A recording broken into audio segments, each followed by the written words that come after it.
Ini Pak, tadi linknya yang di cyber tidak bisa dan sudah saya informasikan untuk ke sini kok Pak. Oh gitu ya. Makanya aku kok muter-muter terus ngopo itu apa. Ya, tapi yang lain bisa sih.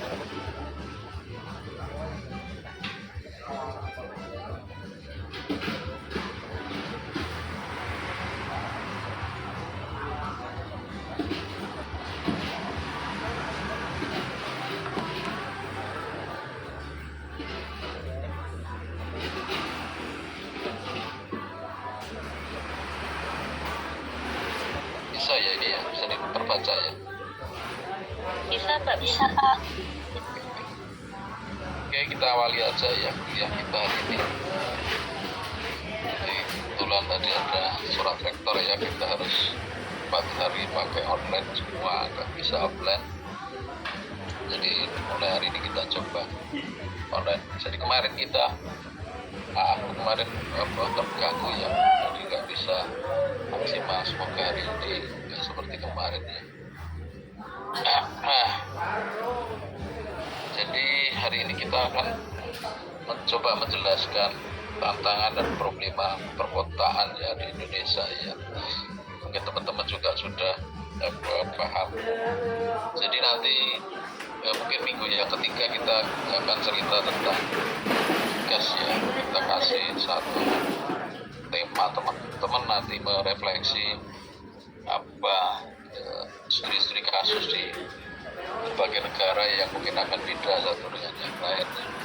Tapi sebelum itu kita akan coba untuk merefleksi tentang kaitannya dengan tantangan problema perkotaan di Indonesia.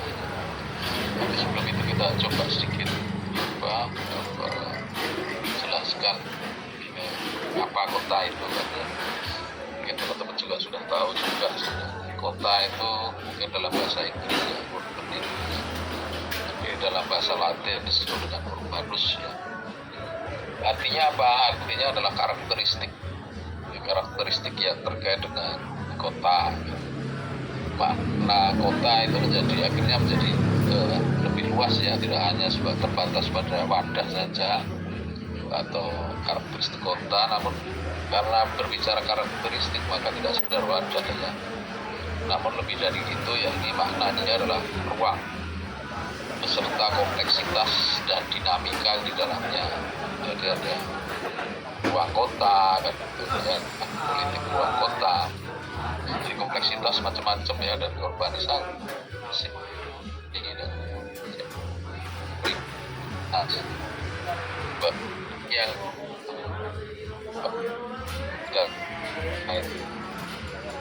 tidak sekedar asumsinya adalah cuma sebagai wadah saja, tapi selalu saja kompleks ya, dan ada dinamika di dalamnya.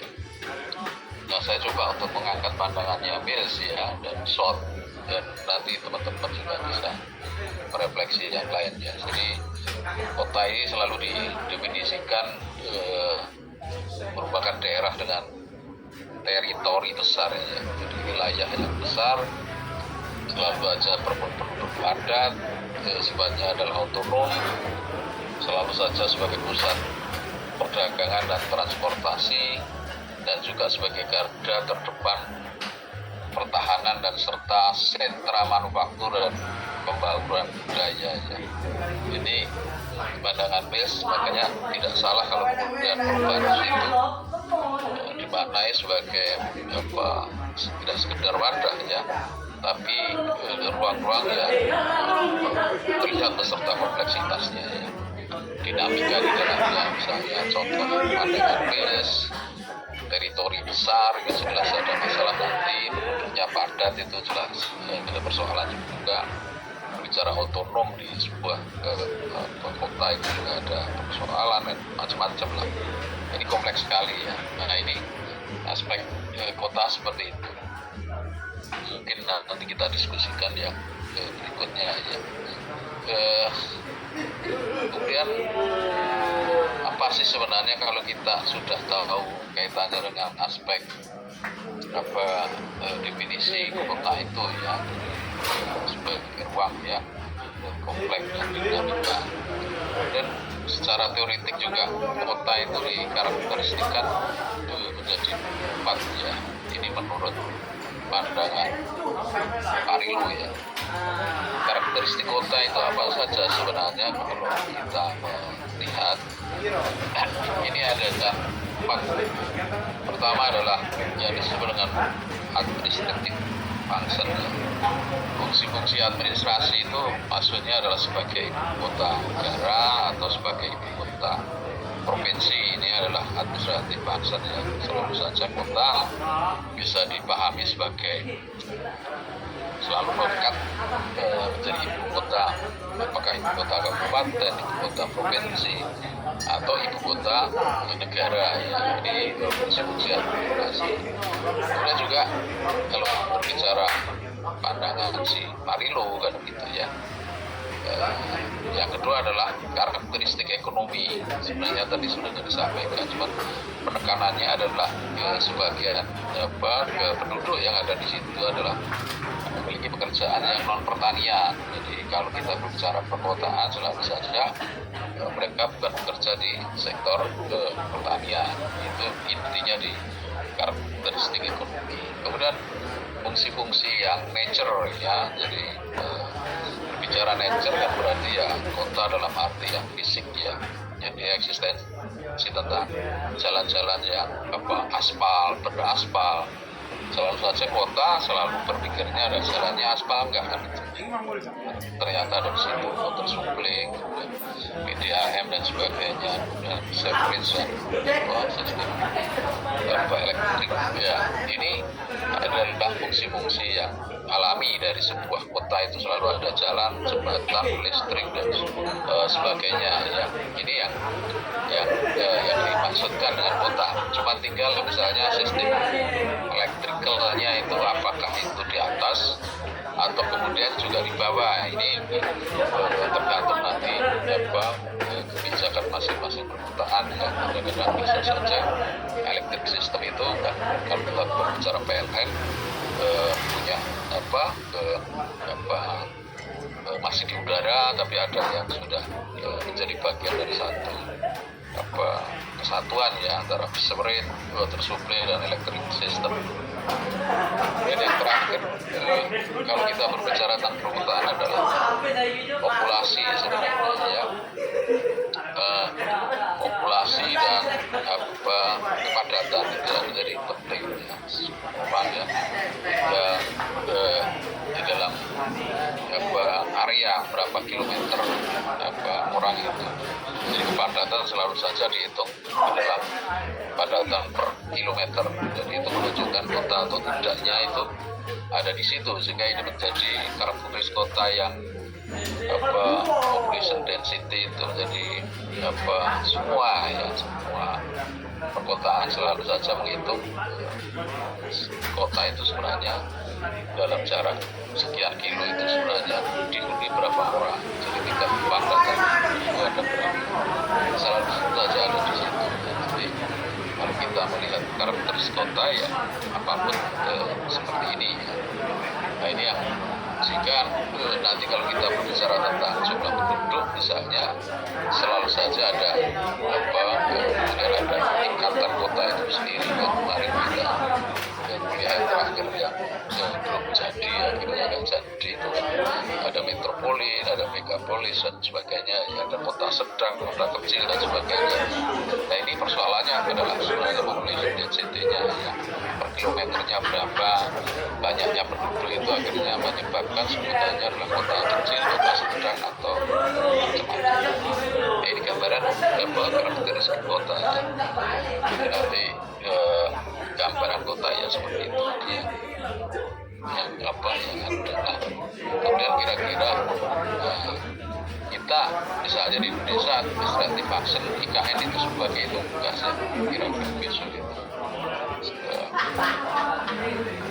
Kalau sementara ini mungkin jumlah penduduknya belum bisa ya. Tapi kalau memang nanti benar-benar ikan menjadi sebab ibu kota dan kemudian semua diarahkan ke sana ya mungkin saja ini menjadi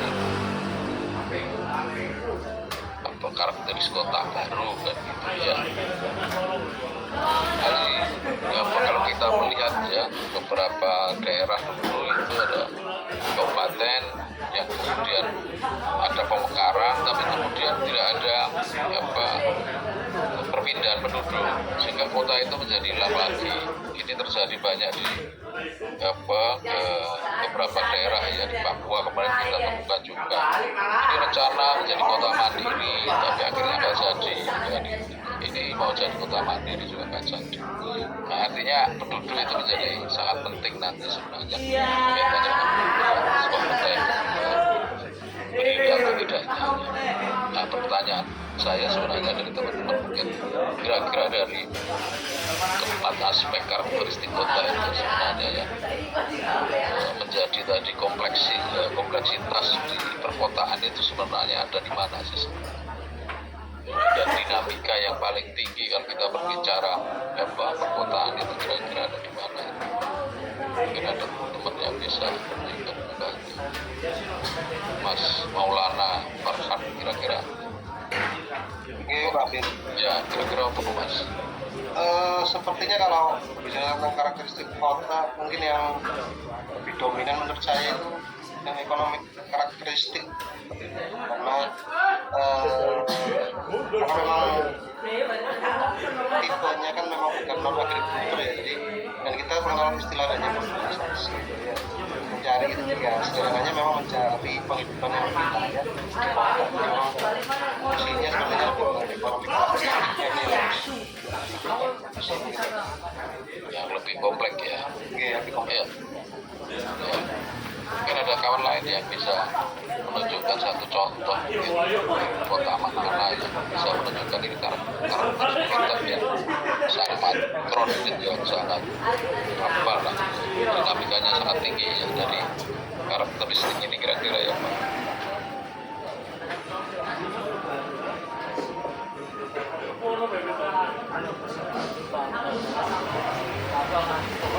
Bahyuan utama dari Bahyuan itu. Siapa Bin?